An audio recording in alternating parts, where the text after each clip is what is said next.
Assalamualaikum warahmatullahi wabarakatuh. Saya Tridanopa Saptia dari SMP Negeri 1 Torgamba akan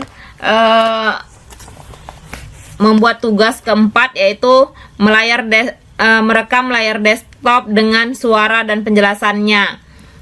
Di sini saya akan membahas RPP pertemuan keempat, teks prosedur.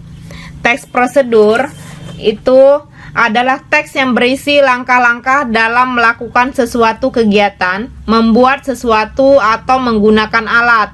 Tujuan teks prosedur adalah menjelaskan tahap-tahap yang harus dilakukan agar pembaca dapat secara tepat dan akurat mengikuti proses yang dimaksud.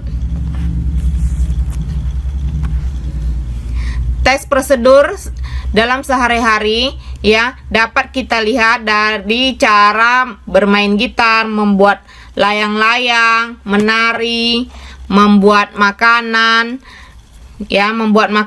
mau cepat saji atau melakukan langkah-langkah memasak seperti itu. Teks prosedur ada 3 jenis, yaitu 1. Teks prosedur berisi cara menggunakan atau memainkan suatu alat. Misalnya memainkan alat musik dan menggunakan misalnya mesin cuci.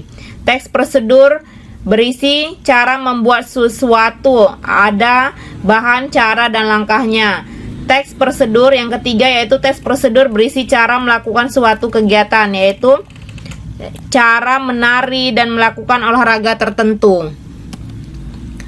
RPP pertemuan keempat di sini kompetensi dasarnya yaitu 3.6 menelaah struktur dan aspek kebahasaan teks prosedur tentang cara melakukan sesuatu dan cara membuat, cara memainkan alat musik, tarian daerah, cara membuat kuliner khas daerah, membuat cenderamata dan lain-lain dari berbagai sumber yang dibaca dan didengar. 4.6 menyajikan data rangkaian kegiatan di dalam bentuk teks prosedur tentang cara memainkan alat musik daerah, tarian daerah, cara membuat cenderamata dan lain-lain dengan memperhatikan struktur unsur kebahasaan dan isi secara lisan dan tulisan.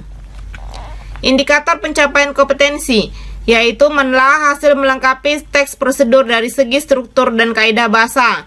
Tujuan pembelajaran. Dari pembelajaran ini, siswa diharapkan dapat menelaah hasil melengkapi teks prosedur dari segi struktur dan kaidah bahasa. Jadi kita dapat mengamati kegiatan prosedur. Misalnya tadi kita melihat menggunakan mesin cuci, memasak, mama kita masak di dapur, misalnya kita amati bagaimana dan kita buat dalam teks prosedur langkah-langkahnya tersebut. Jadi dapat dilihat, misalnya kita lihat buku Bahasa Indonesia kelas 7 kurikulum 2013 revisi yang berwarna biru halaman 98 sampai dengan 103. Di situ terdapat mencermati struktur teks prosedur cara membuat. Di situ kita lihat ada 4 strukturnya, yaitu tujuan, bahan dan alat, langkah dan penutup. Struktur teks prosedur cara melakukan pekerjaan ada 3, yaitu tujuan, langkah dan penutup. Jadi teks prosedur ini sebenarnya ada di sekitar kita, sudah kita lakukan sehari-hari. Di situ dapat kita mempelajari bagaimana cara melakukan sesuatu, dari segi bahasanya kita analisis. Demikianlah pembelajaran kita hari ini. Saya akhiri dengan Assalamualaikum warahmatullahi wabarakatuh.